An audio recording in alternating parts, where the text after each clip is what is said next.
plain? What type of plain is this? This is plain.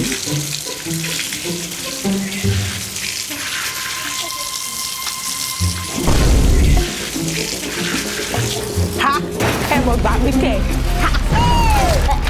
Are you Otajeni?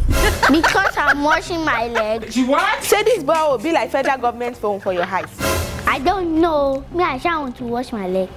Very well. I'm over CSF phone. Run. Oh, Madira. Madira. See?